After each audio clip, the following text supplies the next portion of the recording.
રામ રામ, હું જેની ઠુમર, અમરેલી લોકસભા ઉમેદવાર. આજે હું વાત કરવા આવી છું શિયાળબેટ ગામ.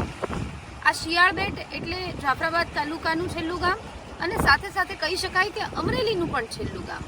આ ગામની એક તરફ આટલી મોટી પોર્ટ અને કંપનીઝ છે, છતાં પણ આ ગામના યુવાનોને મુલાકાત લીધી, મેં ખૂબ બધા પ્રશ્નોની ચર્ચાઓ કરી. ત્યારે આ ગામના યુવાનોને રોજગારી માટે બહાર જવું પડે છે, સ્થળાંતર કરવું પડે છે. આખું ને આખું ગામ ખાલી છે, તાળા લાગેલા છે, કારણ કે અહીંયા કોઈ જ રોજગારીની તક નથી.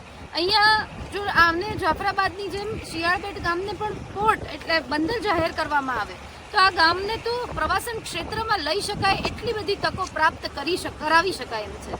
આટલા વર્ષો પછી પણ આ ગામમાં 2021 પછી વીજળીનો પ્રશ્ન છે. અહીંયા ફ્રીજ નથી ચાલતું, અહીંયા એસી પણ નથી ચાલતું, ટીવીના પણ ફાંફા છે. ફક્ત એક નાની એવી લેમ્પ બલ્બ ચાલી રહ્યો છે. ખૂબ મુશ્કેલી ભર્યા દિવસો આ ગામ, આખો એ શિયાળબેટ ગામ કે જે 12,000 કરતાં પણ વધારે વસ્તી ધરાવે છે.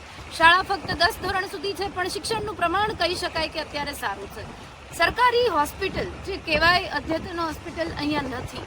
અહીંયા ફક્ત એક આરોગ્ય કેન્દ્ર છે જેમાં ડૉક્ટરોને પણ કોઈ ઠેકાણા નથી, જેનાથી પ્રેગ્નન્ટ મહિલાઓને જો ઇમરજન્સીમાં બહાર જવું પડે તો તમે જુઓ કે આખો દરિયો પાર કરીને છેક રાજુલા સુધી જવું પડે છે. ત્યારે આ ગામની પરિસ્થિતિ કેટલી મુશ્કેલી ભરી કહી શકાય. હું ખાતરી આપવા માટે આવી છું કે દરિયાકાંઠાના જે પ્રશ્નો છે, ખૂબ બધા સંઘર્ષ કરી રહ્યા છે દરિયાકાંઠાના લોકો, માછીમારો. ત્યારે જેની ઠુમર ચૂંટાઈને આવશે, સંસદ સભ્ય બનીને આવશે તો આપના માટે ઊભી રહેશે. જે અમે પરિસ્થિતિ કીધી, જે સમસ્યા કીધી એની માટે અવાજ ઉઠાવશે અને કંઈક ગામ માટે સારું કરીને બંદરનું બિરુદ અપાવશે એવી ખાતરી આપું છું.